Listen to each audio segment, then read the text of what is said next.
Du système à la fonction.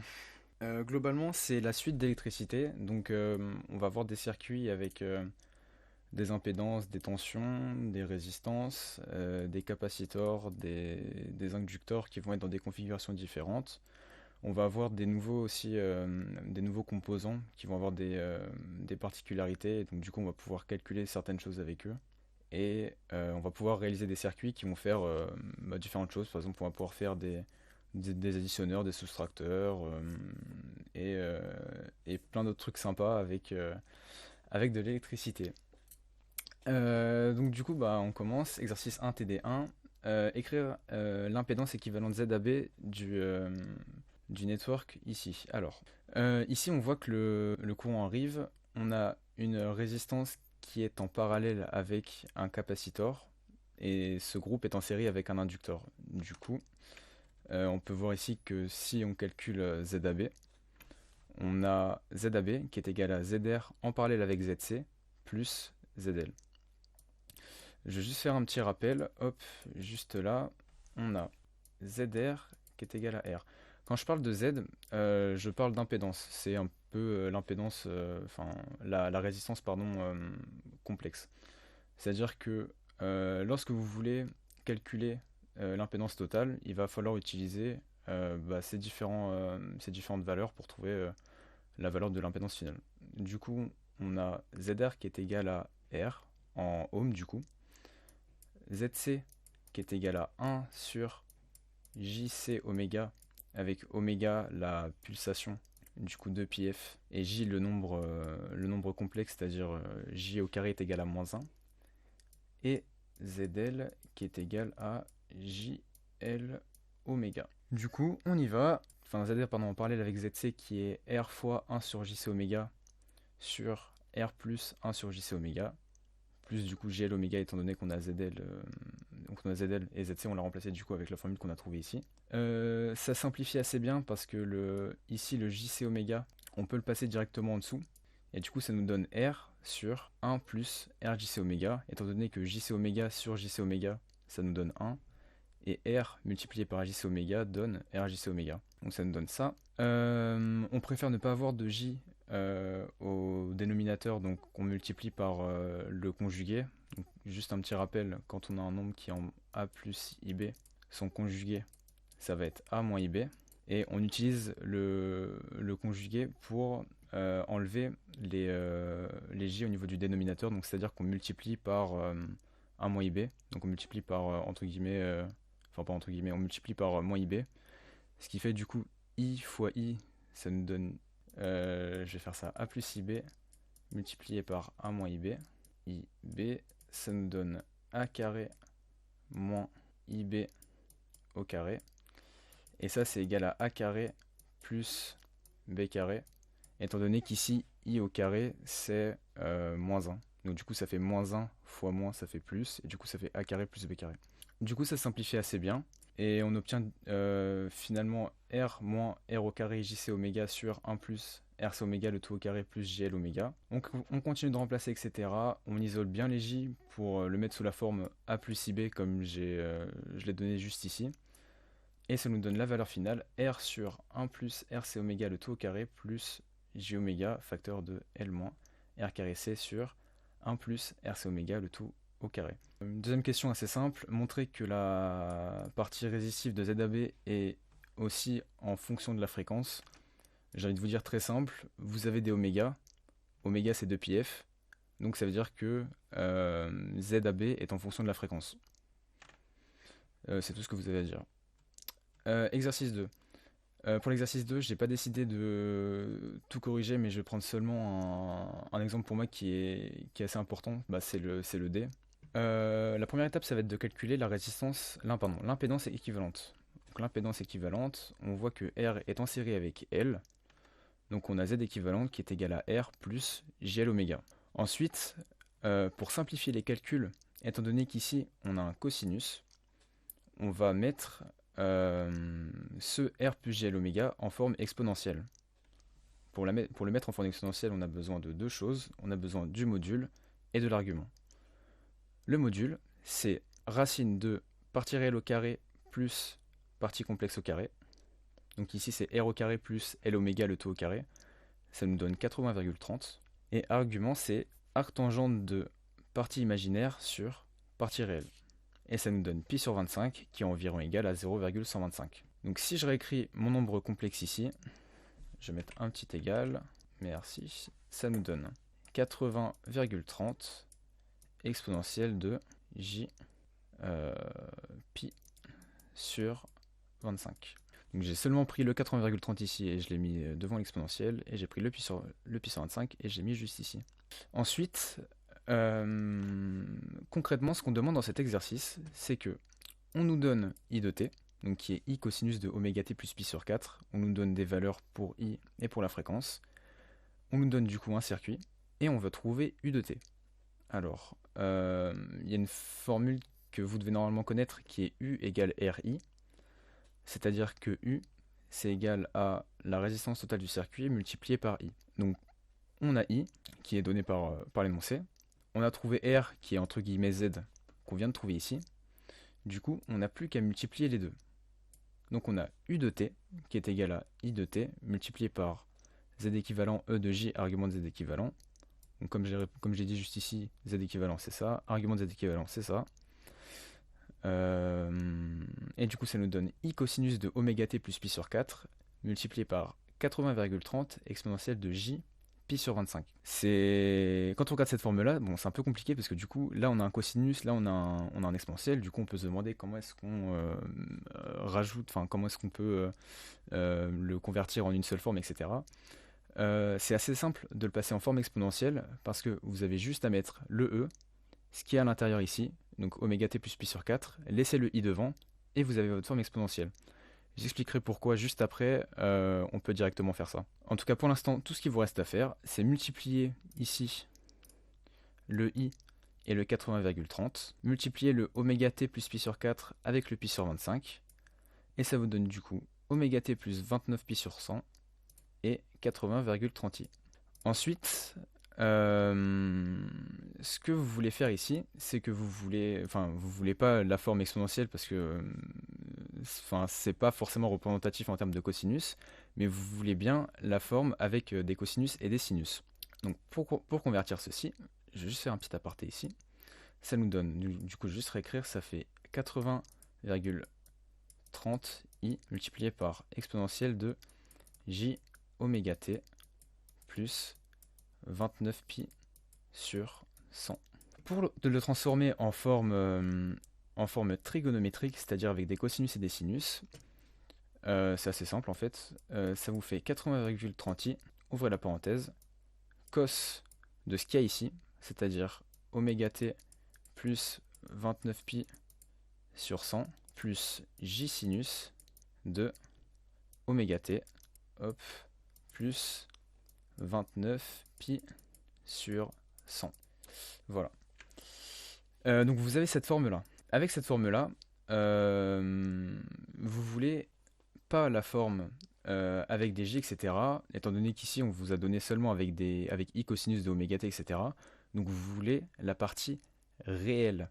Ici, la partie réelle, c'est la partie qui ne contient pas de j. C'est-à-dire que c'est cette partie-là et cette partie-là. C'est-à-dire que cette partie-là, on va l'éliminer dans le résultat final, et ça va seulement nous donner u de t, qui est égal à 80,30i cosinus de oméga t plus 29 pi sur 30.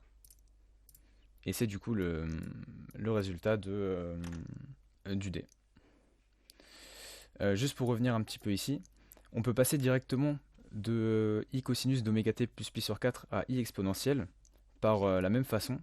C'est qu'en fait ici, quand on a cette forme-là, on peut le réécrire en cosinus plus j sinus, mais elle est supprimée étant donné qu'on veut seulement la forme réelle de i et non pas la forme complexe. Ici, je mets une barre en dessous parce que je prends la forme complexe du nombre.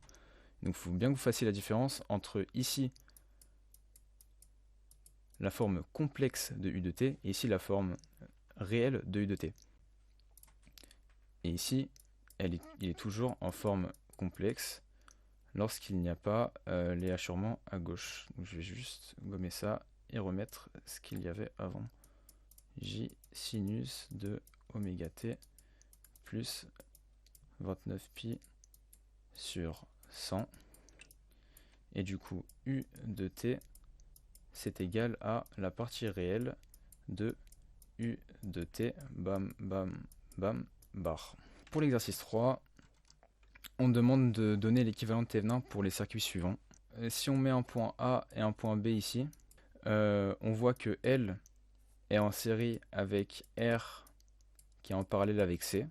Du coup, si on calcule Z de Thévenin, ça nous fait ZL plus ZR multiplié par ZC sur ZR plus ZC, ce qui nous fait JL oméga plus R fois 1 sur JC oméga sur R plus 1 sur JC oméga.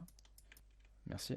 Hop, je vais épargner un petit peu les calculs. Ça fait R sur 1 plus JCR oméga. Vous mettez les J d'un côté, etc. Vous faites tous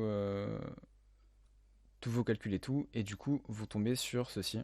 Oui, vous tombez sur ça. Donc R sur 1 plus R oméga au carré plus J L oméga patati patata. On a ZTH qui est du coup la racine de tout ça. L'argument qui est du coup la partie imaginaire sur la partie réelle, c'est-à-dire L oméga, etc., etc., etc. Donc du coup, vous trouvez les deux valeurs pour ZTH et pour Ton-1. Ce que vous avez à faire, c'est que vous réalisez en gros le Thévenin, un peu comme en électricité. Du coup, on voit que pour trouver ETH, on prend le capacitor ici. Donc on fait le voltage divider sur ce capacitor, c'est-à-dire E Thévenin qui est égal à... on a E Thévenin qui est égal à... S'il te plaît, merci. On a E Thévenin qui est égal à E multiplié par ZC sur ZC plus R. Du coup, ça simplifie et on obtient... j'ai entouré E et j'ai entouré E. Alors, donc ça, c'est donné par... E est donné par l'énoncé, donc voilà, c'est 2 cosinus de oméga t plus pi sur 3. Du coup, je l'ai seulement réécrit ici. Ici, j'ai bien séparé la partie complexe et la partie réelle, mais j'ai juste oublié un petit moins. Du coup, ça donne 1 sur 1 plus c oméga r au carré plus j facteur de moins cr oméga sur 1 plus cr oméga r au carré. On fait exactement pareil qu'au-dessus, c'est-à-dire qu'on transforme ce nombre complexe en forme exponentielle. Donc on met le module devant et l'argument. Ensuite, on multiplie les deux formes exponentielles. Et on obtient quelque chose de la forme cosinus de 2 oméga t plus pi sur 3 plus l'argument, plus j sinus de 2 oméga t, etc. On sait que le j sinus, on l'élimine parce qu'on n'a pas besoin de la partie complexe. Et du coup, ça nous fait seulement ETH qui est égal à 2 z équivalent, module de z équivalent de cosinus de 2 oméga t plus pi sur 3 plus l'argument de z équivalent. Et du coup, ça c'est la réponse pour le premier de l'exercice 1. J'ai pas réalisé les valeurs numériques. Alors, TD2. Alors, exercice 1. Montrer que les 3 circuits ci-dessous sont équivalents en trouvant les entrées et les sorties, input-output voltage et les courants donnés par, et on a EG ici qui est égal à 4 cosinus de oméga t. Donc là vous avez 3 circuits et on vous dit de montrer qu'ils sont équivalents. Donc c'est-à-dire que on vous demande en gros de calculer UE, IE, US et IS. Donc on vous demande de calculer UE, IE, US, US pour le premier, pour le deuxième et pour le troisième. Ce qu'on va faire pour chaque, c'est qu'on va faire en gros Thévenin. Pas Thévenin, pardon. On va faire un voltage divider afin de trouver UE. Par exemple ici, on va simplifier ce circuit-là pour en faire ce circuit-là. C'est-à-dire qu'ici, on va dire que la résistance équivalente, c'est R1 plus R2 en parallèle avec RCH. Donc du coup, parce que ici, si on regarde, on a le voltage qui fait ça, et ensuite il revient comme ça, hop. Du coup, on fait une grosse résistance là. Ça nous donne du coup 100 ohms. ça fait 50 plus 100 fois 100 sur 100 plus 100. Hop. On peut ensuite faire un voltage divider sur ce nouveau circuit. On a UE pardon, qui est égal à EG multiplié par R équivalent sur RG plus R équivalent. On sait que EG, la valeur de EG c'est 4 cosinus de oméga t, c'est-à-dire que EG est égal à 4. Résistance équivalente c'est 100, RG c'est 50, ça fait 2 tiers fois 4, donc ça nous fait 8 tiers. Donc on sait que UE de t est égal à 8 tiers. On peut ensuite trouver IE. Donc IE, on voit que c'est le courant qui circule ici. On sait du coup que IE c'est égal à UE sur R.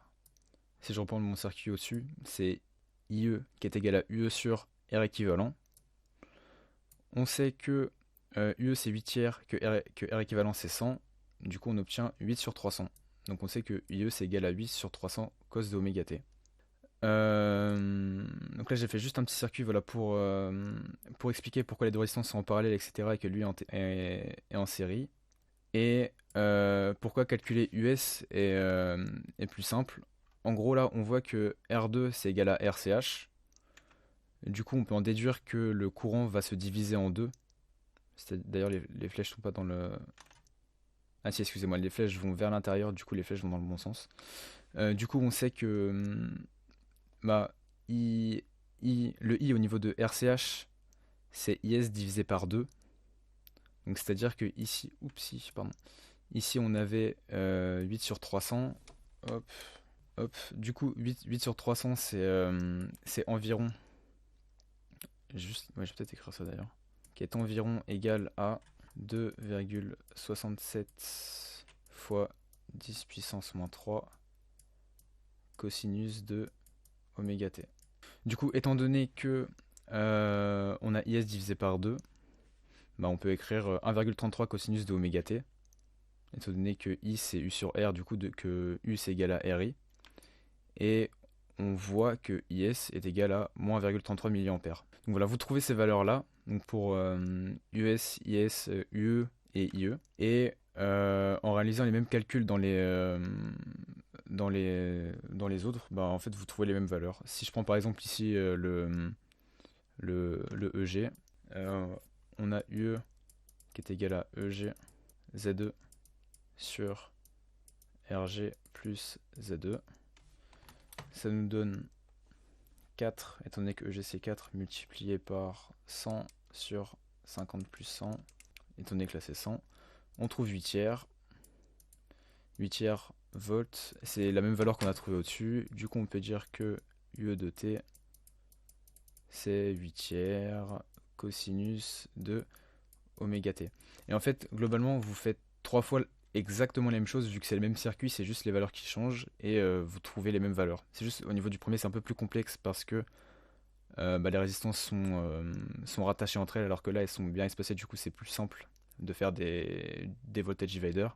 Alors que là, il faut rassembler la résistance pour pouvoir le faire, quoi. Voilà. Du coup, je vais passer à l'exo 2. Hop. Alors, dans l'exo 2, il faut calculer le gain pour chaque quadrupole. Alors, on a AU01 qui est égal à U2 sur U1. Donc, en regardant ce circuit, U1, U2, Z1, Z2, on peut voir directement qu'on peut faire un voltage divider. C'est-à-dire qu'on a U2 qui est égal à Z2 sur Z1 plus Z2 multiplié par U1. Et en divisant par U1 des deux côtés, on obtient U2 sur U1 qui est égal à Z2 sur Z1 plus Z2. Et on voit que U2 sur U1 c'est AU01. Du coup, on a trouvé que AU01 c'est égal à Z2 sur Z1 plus Z2. Ensuite, on fait exactement la même chose au niveau de U4. C'est-à-dire qu'on a U4 qui est égal à Z4 sur Z3 plus Z4 multiplié par U3. En divisant par U3 des deux côtés, on obtient U4 sur U3 qui est A sur U2, qui est égal à Z4 sur Z3 plus Z4.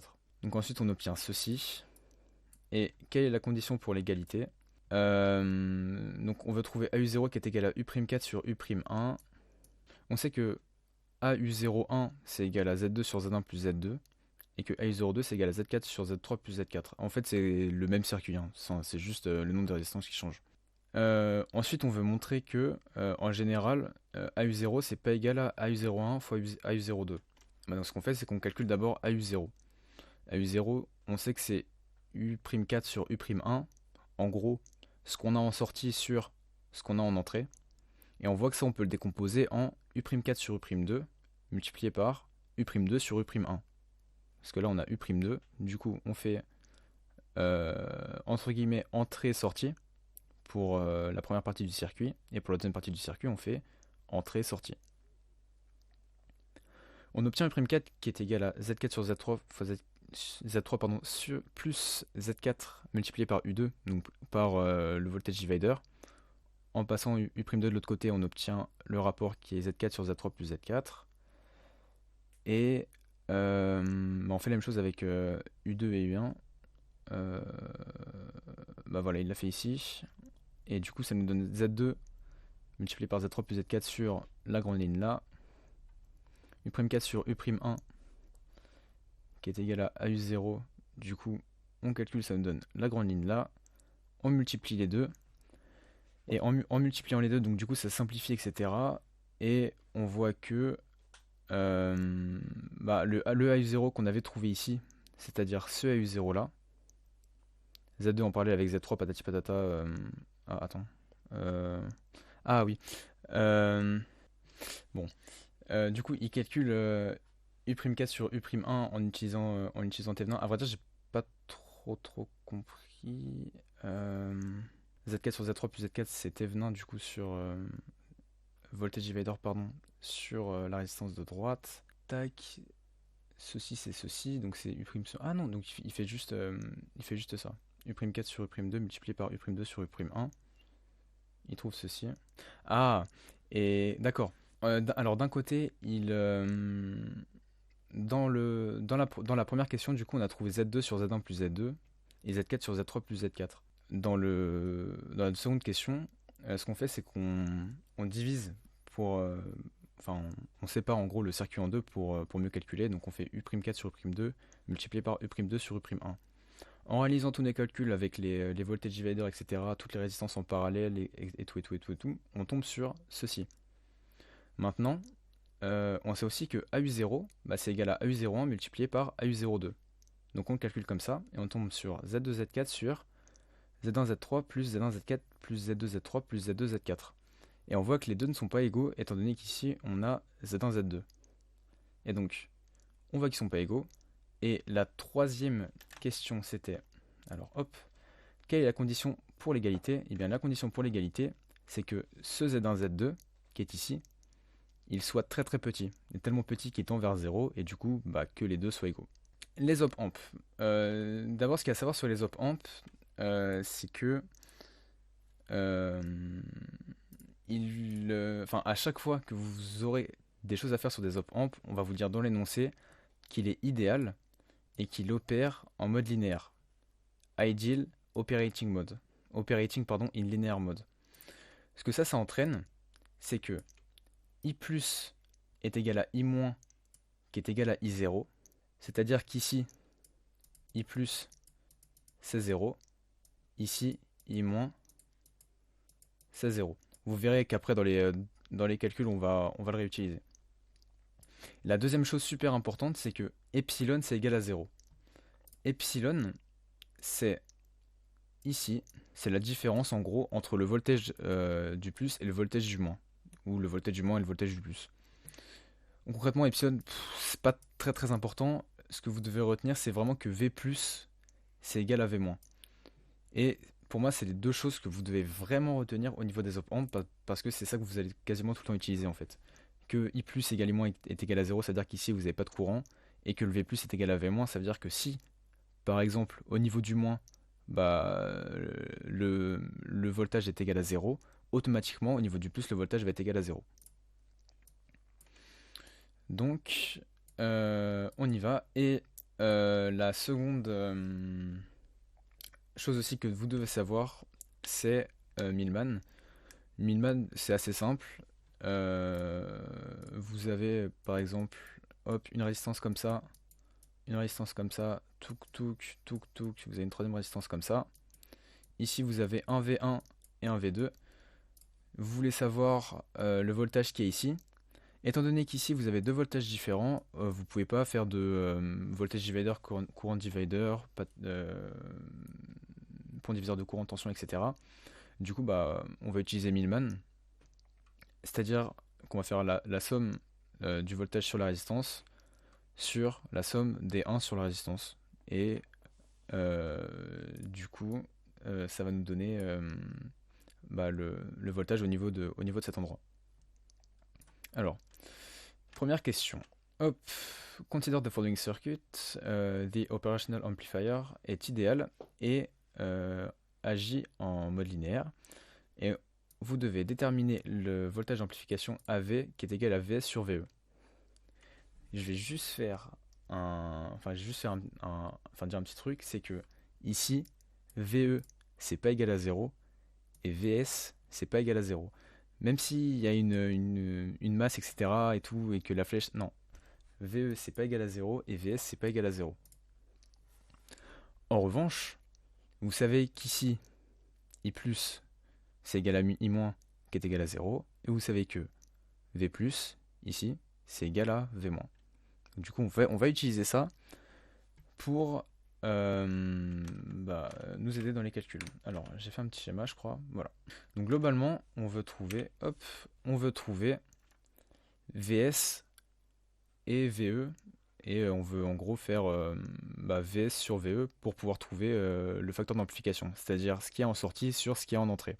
On considère du coup IR1, c'est-à-dire le courant qui passe à travers R1. Du coup, on va essayer de trouver un lien avec VS. On sait ici que I plus c'est égal à 0 et que I moins c'est égal à 0. Donc au niveau de ce nœud, si on réalise KCL, donc Kirchhoff Current Law, on a IR1 qui est égal à I moins plus IR2. Sauf qu'ici, on sait que I moins c'est égal à 0. Donc du coup, on a IR1 qui est égal à IR2. Donc après, pour trouver VE et VS, VE, je vais mettre ça là, VE, hop, pas en rouge, on a VE qui est R1 multiplié par IR1, on a VS qui est R2 multiplié par IR1 du coup, et du coup on peut trouver VS sur VE qui est R2 sur R1, et je vais juste rajouter un moins devant étant donné qu'ici VE et VS ne sont pas orientés dans le même sens. On a déterminé le voltage d'amplification AV qui est égal à VS sur VE. Exercice 2. Considérez le circuit suivant. L'op-amp est idéal et operating in linear mode. Encore et toujours, vous savez du coup que ici c'est égal à 0 et que V plus est égal à V moins. Alors, on a déterminé VS en fonction de V1 et de V2. Alors, voilà, j'ai fait un petit schéma ici. On voit, bon, déjà on va calculer V-. On sait que V-, c'est la somme des V sur R sur la somme des 1 sur R. Du coup, ça nous donne V1 sur R1 plus V2, donc c'est-à-dire V1 sur R1 plus V2 sur R4 plus VS, j'ai mal fait, on dirait un 5, pardon, hop, VS sur R2, sur 1 sur R1 plus 1 sur R4 plus 1 sur R2. Donc on a ça. On sait aussi que V+, c'est égal à R3 multiplié par I+, qui est égal à 0, étant donné que I+, est égal à 0. Donc du coup, on sait que ceci est égal à 0. On cherche à déterminer VS en fonction de V1 et V2. En vrai, c'est bien, parce qu'ici on a V1, on a V2 et on a VS. Ça veut dire qu'en réalisant une série de calculs, on va pouvoir mettre VS de l'autre côté, et on va mettre VS est égal à quelque chose en fonction de V1 et de V2. Du coup, on réalise notre série de calculs, voilà, on met VS de l'autre côté, on simplifie, patati patata, ça fait moins V1 R2 R4 plus R2, non, V2 R2 R1. En gros, j'ai distribué ici le R2, hop, comme ça, et j'ai multiplié ici et ici pour tout mettre sur le même dénominateur, et ici on a R1, R4. Du coup on obtient moins V1 R2 R4 plus V2 R2 R1 sur R1 R4. Et donc ça c'est VS en fonction de V1 et de V2. Le B, c'est déduire une expression littérale pour Vs quand R1 est égal à R2 qui est égal à R4. Et quelle est la fonction réalisée par le circuit? Donc lorsque R1 est égal à R2 est égal à R4, bah, on voit que ça, ça, ça et ça simplifie. Et on obtient moins V1 plus V2. Et donc là, ce résultat nous dit que ce qu'il y a en sortie, c'est égal à moins un courant d'entrée plus un autre courant d'entrée. Ça veut dire que déjà, on additionne de voltage, pardon, et on met un moins devant. Ça veut dire qu'on l'inverse. Donc concrètement, ce circuit est un inverting adder. Inverting pour inverse et adder pour additionneur. Ah ouais, additionneur. Question 2. Considérez le circuit suivant. L'op-amp est idéal et est en mode linéaire. Déterminez Vs en fonction de V1 et de V2.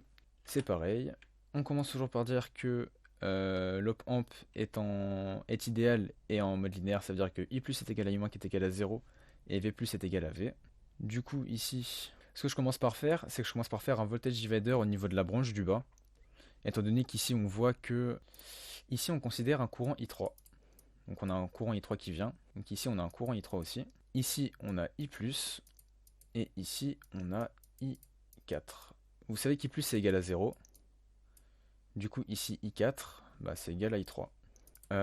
Étant donné que vous avez le même courant au niveau de R3 et de R4, vous pouvez réaliser un voltage divider.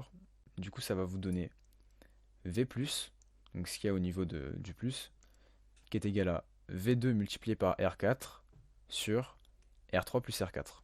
Donc ça va être le voltage qu'il y a au niveau de la branche plus. Et au niveau de la branche moins, vous avez une résistance, une autre résistance et du coup V-. Vous réalisez Millman. En réalisant Millman, vous avez V1 plus Vs, donc c'est-à-dire V1 sur R1 plus Vs sur R2 sur 1 sur R1 plus 1 sur R2. Et vous savez ici que V- c'est égal à V+. Donc vous pouvez mettre les deux expressions ensemble. Vous avez V1, V2 et Vs. Donc vous avez juste à faire pas mal de calculs pour pouvoir mettre Vs égale quelque chose en fonction de V1 et de V2. Donc là voilà, là c'est des calculs en gros. Là c'est la mise au même dénominateur. Comme ça ici on peut simplifier comme ça et comme ça. Ça nous donne V1 R2 plus Vs R1 sur R1 plus R2, qui est égal à V2 R4 sur R3 plus R4. Ensuite, on passe le V1 de l'autre côté. On simplifie le dénominateur. Tac. Donc, du coup, on multiplie par R1 plus R2 au niveau d'ici de R4. Et ça nous donne l'expression finale. Vs est égal à V2 multiplié par R1 R4 plus R2 R4 sur R1 R3 plus R4 R1 moins V1 R2 sur R1. Donc c'est une expression qui est ultra longue. Et du coup, on a déterminé Vs en fonction de V1 et de V2. La question d'après, du coup, c'est de déterminer une expression littérale pour Vs quand R1 est égal à R2, qui est égal à R3, qui est égal à R4, et quelle opération est réalisée par le circuit. Alors, quand toutes les résistances sont égales, bon, déjà, on a ce rapport qui est égal à 1, du coup, ça fait juste moins V1. Ici, ça fait 1 plus 1 sur 1 plus 1 en gros, donc du coup ça fait 1. Donc globalement, Vs c'est égal à V2 moins V1. En gros, votre courant de sortie c'est égal à un voltage moins un autre voltage. Ça veut dire que c'est un subtracteur quoi. C'est le circuit global soustrait un voltage d'un autre. Donc voilà, ça c'est la fin de la question 2 du coup. Et l'exercice 3. En vrai, il fait peur pour rien.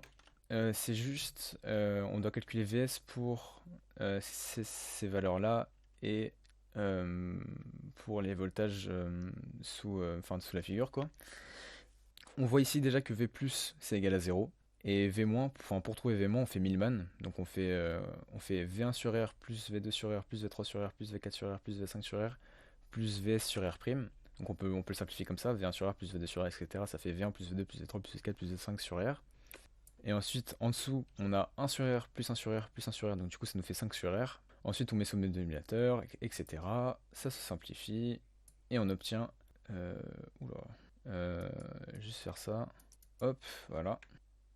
Et bah, du coup c'est bon. Et ensuite, juste vous remplacez par les valeurs, et vous allez trouver le VS final. Voilà, donc ça c'était pour les op amp. Ensuite là on commence à rentrer dans les trucs un peu plus chauds.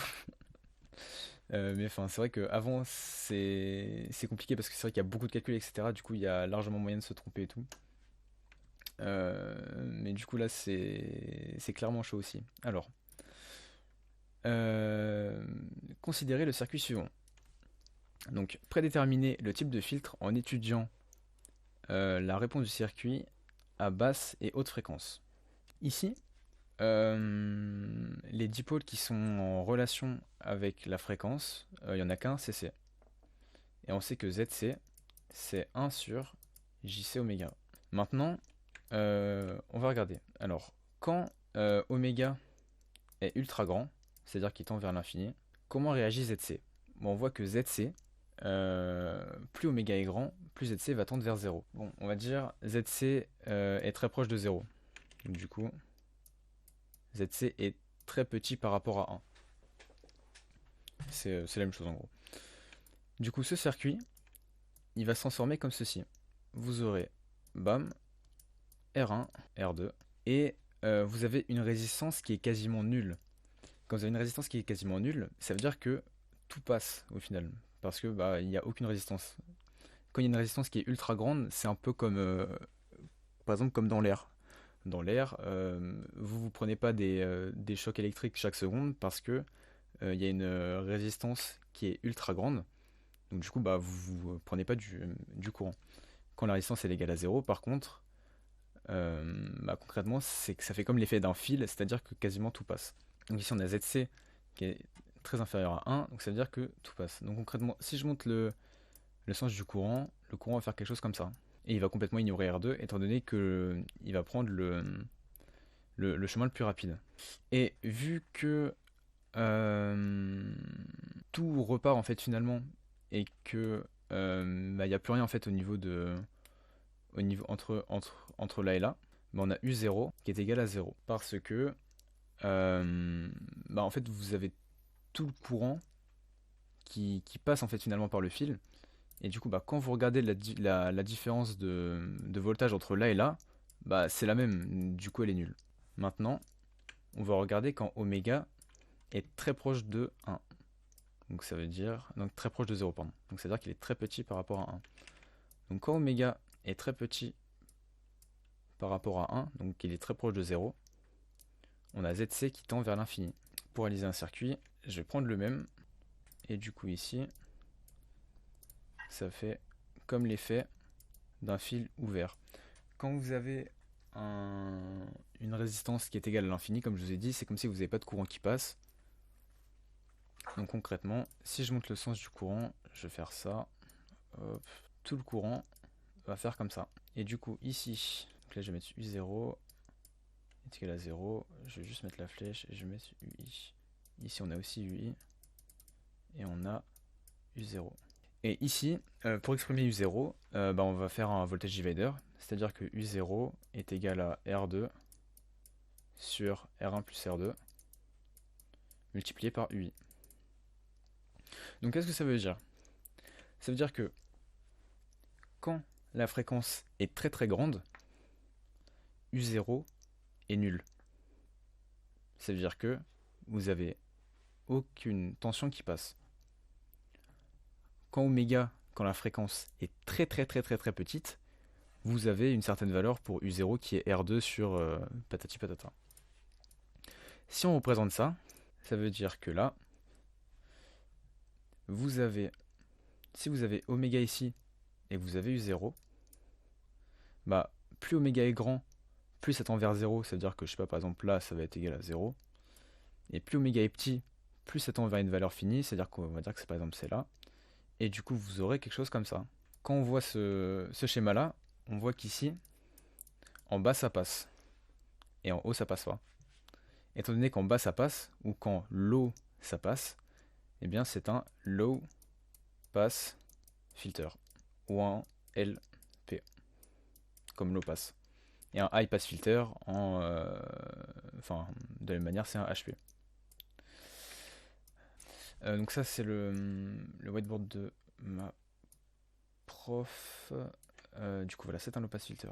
Alors determine the transfer function. Alors la transfer function, c'est pareil, c'est c'est HJ oméga.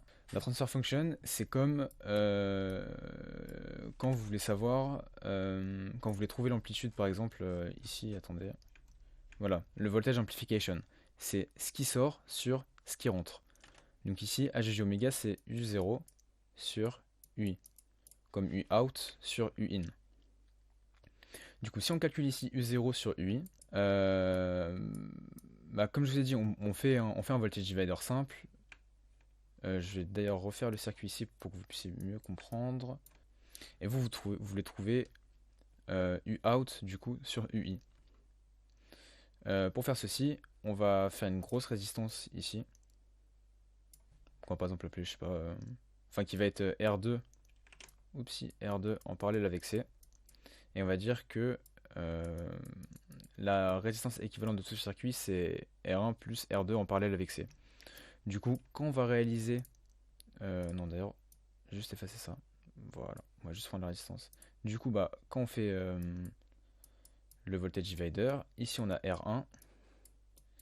Ici on a la grosse résistance R2 en parallèle avec C.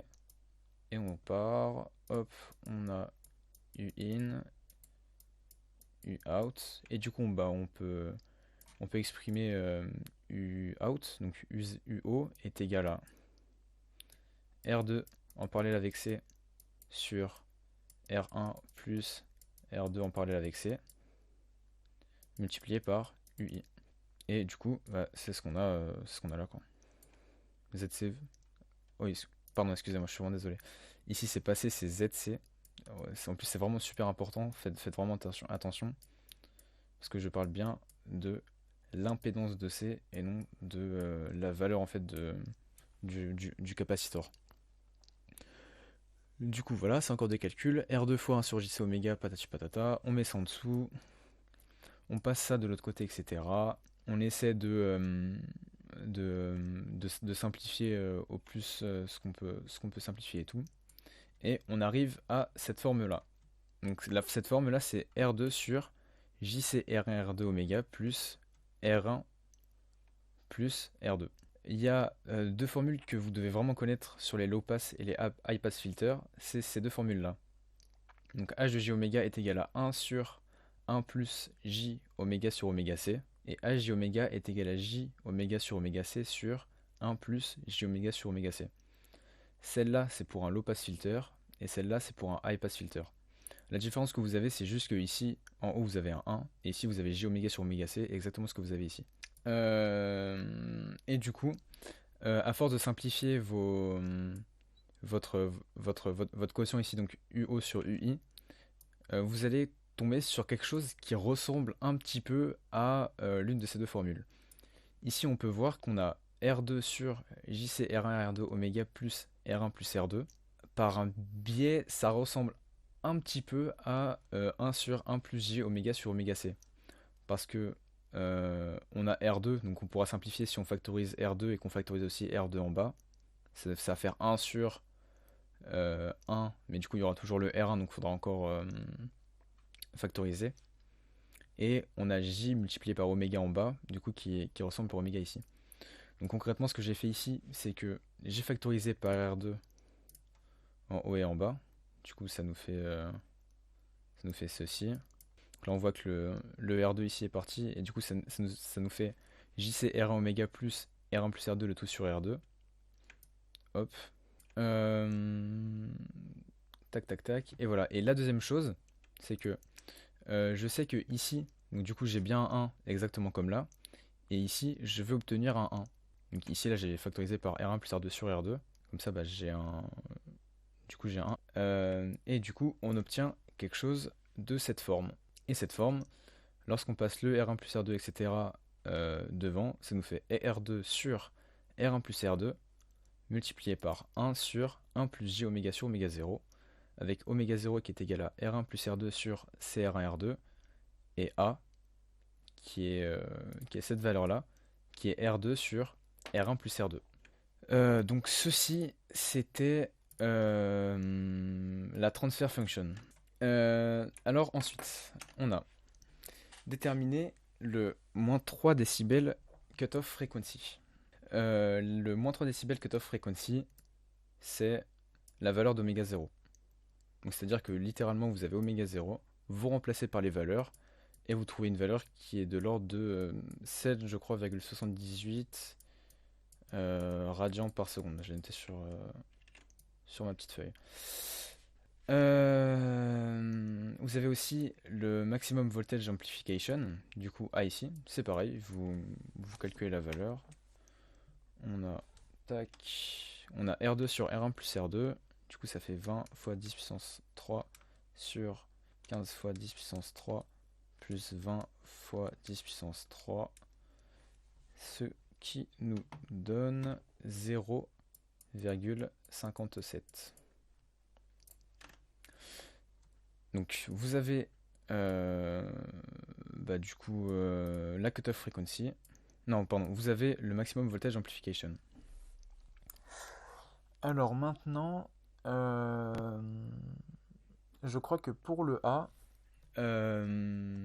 cette valeur de oméga 0 n'est pas la cutoff frequency, étant donné qu'on est en radians par seconde. Et pour trouver la cutoff frequency du coup de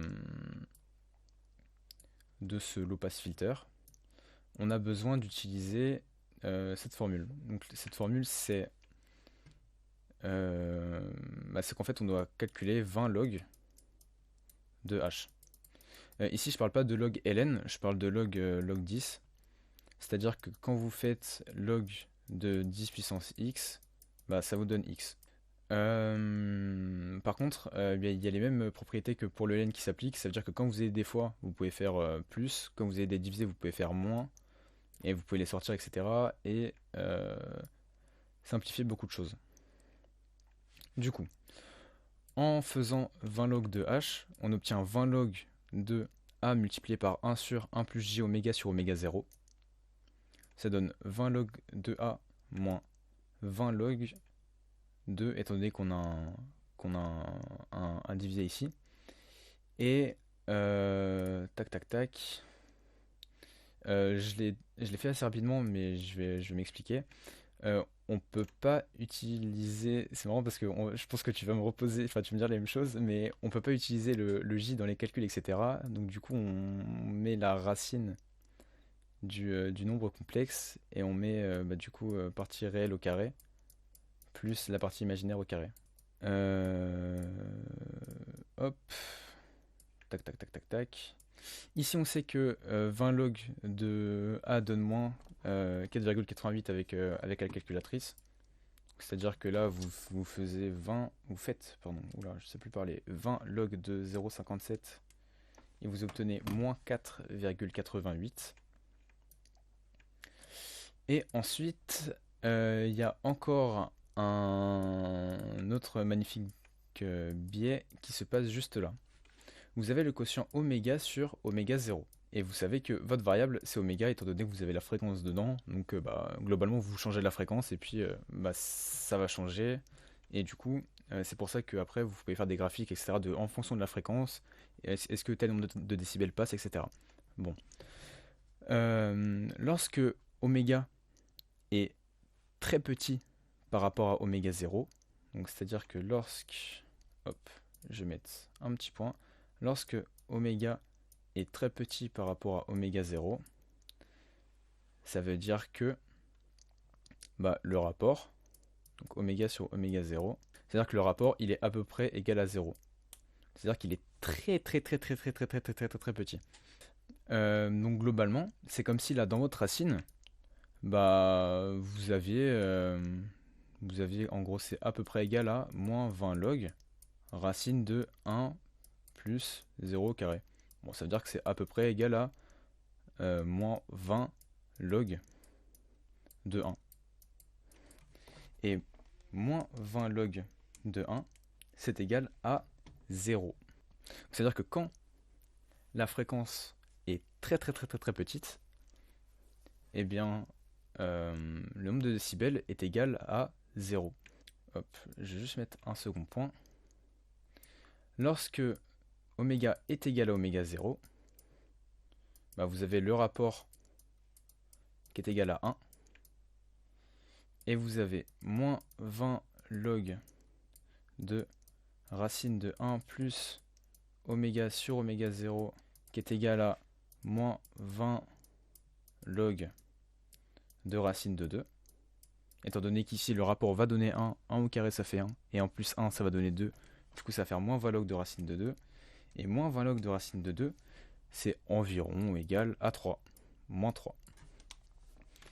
D'ailleurs, le moins 3, du coup vous voyez qu'ici ça correspond à la cutoff frequency. Donc ça veut dire que votre cutoff frequency c'est moins 3 décibels.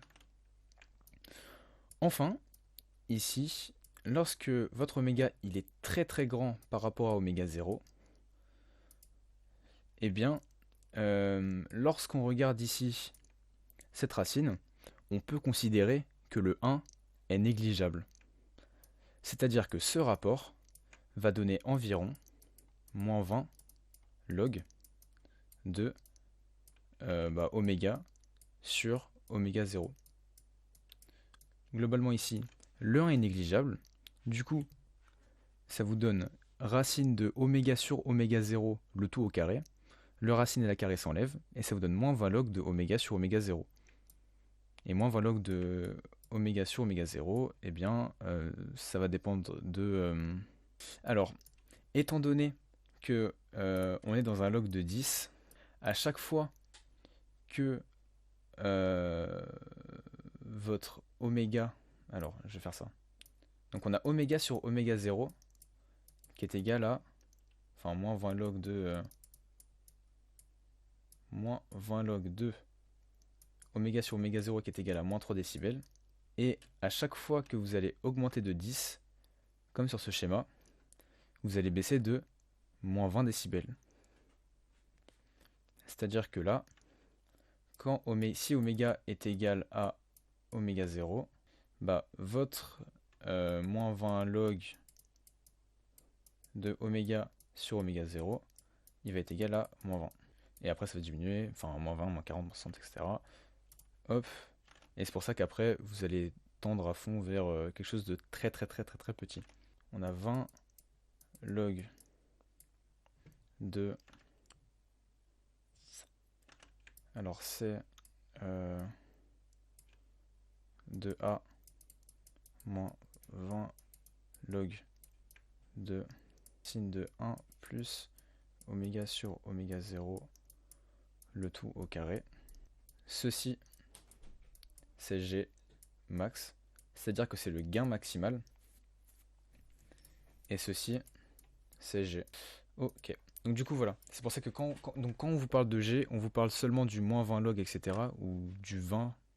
On vous parle seulement du 20 sans le moins de 20. Et ils appellent Gmax du coup le... voilà. Ils appellent Gmax le 20 log de A. Du coup, pour revenir à la question initiale, la moins 3 dB cutoff frequency, donc pour la trouver, il faut partir de 20 log de H, donc qui est trouvé du coup 20 log de A moins 20 log de la racine, dire quand est-ce que ça monte, quand est-ce que ça descend, etc. Étudier les cas. Et enfin, vous pouvez du coup décider cette cutoff frequency. Vous savez que quand oméga est très petit, ça tend vers 0. Du coup là on est à 0. Du coup je vais faire un petit trait ici. Quand oméga est égal à oméga 0, vous êtes à moins 3. Juste écrire décibels. Parce qu'ici c'est des décibels, voilà. Décibels. Et décibels. Hop. Moins 3 décibels. Du coup là vous êtes à moins 3. Quand ici vous êtes à oméga 0. Et vous atterrissez à moins 20 après 10. Donc ça veut dire qu'ici, vous avez 10. Ici, vous avez moins 20. Et du coup, vous faites quelque chose comme ça. Tac, ça diminue. Après, ça va tout droit. Si vous avez quelque chose comme ça, quoi. Hop. Cette courbe-là, c'est la courbe de G. Ah oui, j'avoue, t'as raison. Oui. Vous avez ici la courbe de G.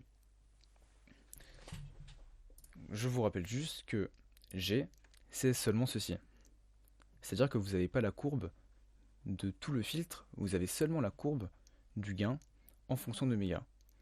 Et ce que vous avez à faire, c'est que vous avez juste à additionner cette courbe-là avec le Gmax et vous obtiendrez la courbe finale. Ici, vous savez que 20 log de A, c'est égal à moins 4,88. Donc globalement, vous pouvez en déduire... Ah non, je vais faire ça. Vous pouvez en déduire cette courbe-là. En abscisse, vous avez oméga sur oméga 0. En ordonnée, vous avez 20 log de H. Vous avez du coup les moins 4,8 décibels qui sont la constante au niveau de A. Vous avez bien le 1 qui correspond au moment où oméga est égal à oméga 0. Du coup, oméga 0 sur oméga 0, c'est égal à 1. Vous avez le moment où vous êtes à moins 3 décibels au niveau de G. Donc ça vous donne moins 7,8 décibels. Et ensuite, à partir de ce moment-là, vous descendez à une vitesse de moins 20 tous les 10. Enfin non, à moins 20 entre 0 à 10, c'est-à-dire que là, entre 0 et 10, vous faites moins 20. Du coup, vous faites moins 4,8, moins 20, ça vous donne moins 24,8. Du coup, voilà. Oui. Je crois que c'est pas tous les 10 en fait, c'est toutes les puissances de 10. Ok. Et donc du coup, après, ça descendrait encore plus? Du coup, ouais, pour 100, on sera à moins 40. Du coup, pour 1000, on sera à moins 60. Et ainsi de suite. Ah, je vois. Ok.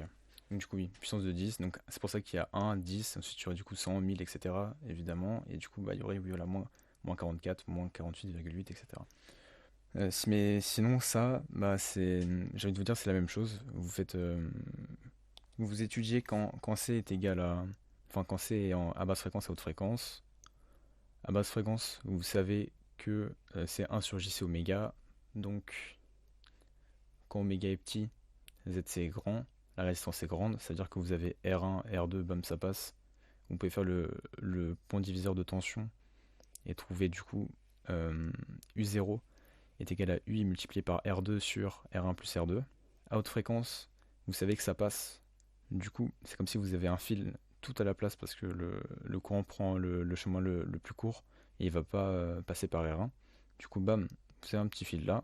Vous atterrissez directement sur R2. Et du coup, après, vous pouvez, étant donné que là vous avez R2 et là vous avez un truc plus compliqué, du coup, vous savez que c'est, je dirais que c'est aussi un low pass filter. Mais je suis pas du tout sûr, du coup, voilà. Ensuite, voilà, on vous demande de déterminer la transfer function et l'exprimer de la forme 1 plus jj oméga sur oméga 1 plus sur 1 plus jj oméga sur oméga 2. Concrètement, vous faites exactement les longs calculs que vous avez fait pour celui d'au-dessus, seulement là, ça va être différent parce que les résistances sont pas dans la même configuration. Et vous essayez de factoriser, de le mettre de cette forme-là. Et en le mettant dans cette forme-là, vous allez trouver l'expression pour A0, oméga 1 et oméga 2.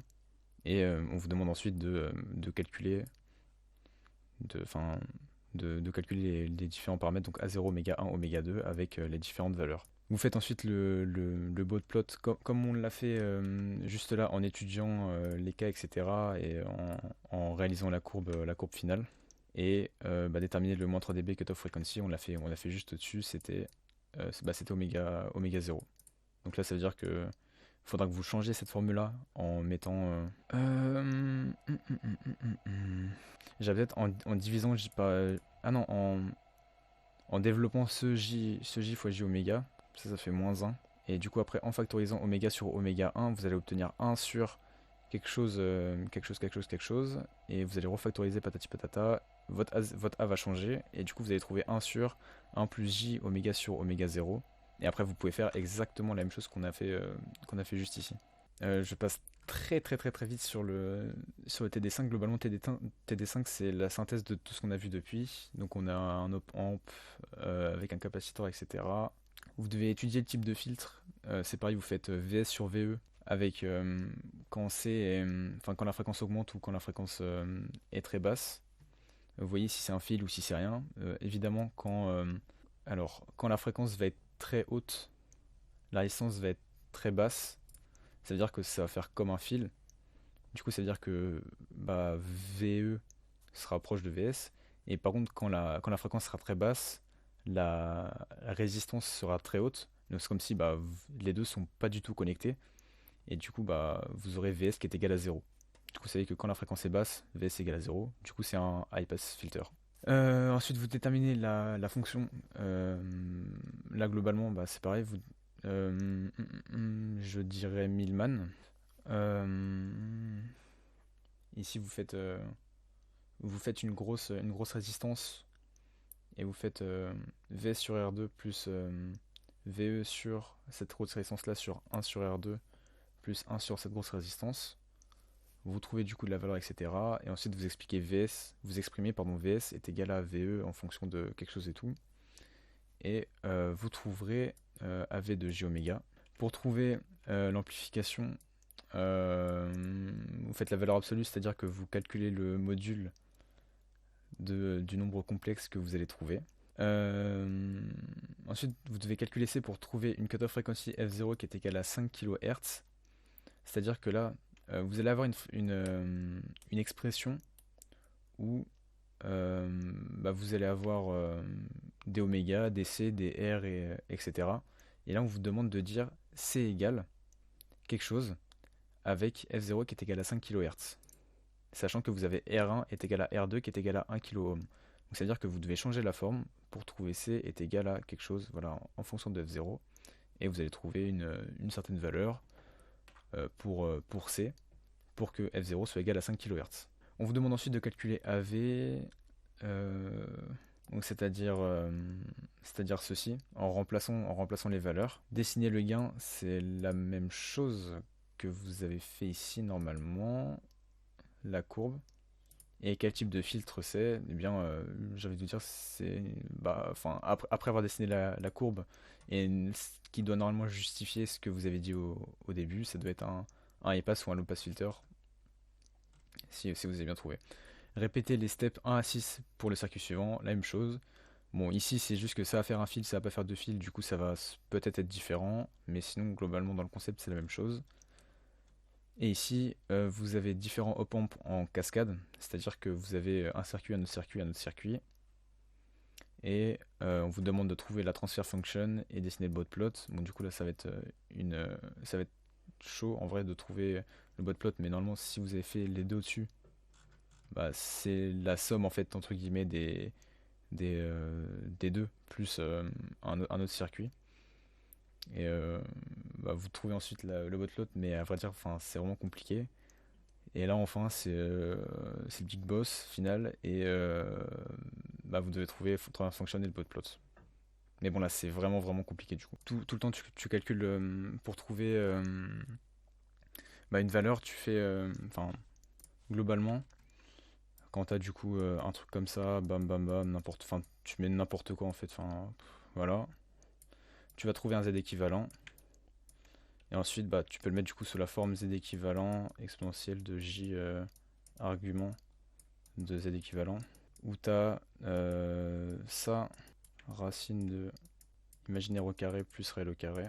Et l'argument de Z équivalent, c'est arc tangente de imaginaire sur réel. Je peux peut-être juste faire une petite passe sur ces deux trucs-là. Alors, en gros, sur le plan complexe, je sais pas, par exemple, on va dire que on a deux valeurs ici, A et B, sachant que ici c'est la partie réelle et ici la partie imaginaire, qu'on a un point là, et bah on veut trouver cette distance là.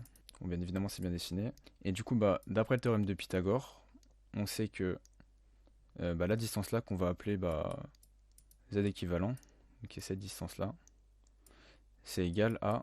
Non, z équivalent au carré, c'est égal à a au carré plus b au carré. Étant donné qu'ici, on sait que les deux distances sont les mêmes, etc. Du coup, on a z équivalent qui est racine de a au carré plus b au carré. C'est pour ça, c'est racine de l'imaginaire, enfin, c'est racine de imaginaire au carré plus réel au carré. Parce que, en fait, vous faites entre guillemets un théorème de Pythagore pour connaître la distance totale du... Enfin, l'hypoténuse du triangle. Et enfin, pour l'argument, pour trouver l'argument de z, en gros, c'est que vous calculez cet angle-là. Et cet angle-là, en gros, si vous vous positionnez au niveau d'ici, c'est comme si vous faites adjacent sur opposé. Et vous avez appris enfin, je crois au collège, qu'en gros, tangente d'un angle, c'est opposé sur adjacent. Donc vous avez tangente de z équivalent qui est égal à A, non, B sur A, pardon. Juste mettre le schéma. Hop, voilà. Et donc du coup, pour trouver l'angle z équivalent, vous appliquez arc tangente des deux côtés. Comme ça, vous allez trouver z équivalent. Et ça va vous donner arc tan de B sur A. Voilà. Là, c'est l'explication trigonométrique du pourquoi est-ce qu'on peut changer la forme des nombres complexes et tout.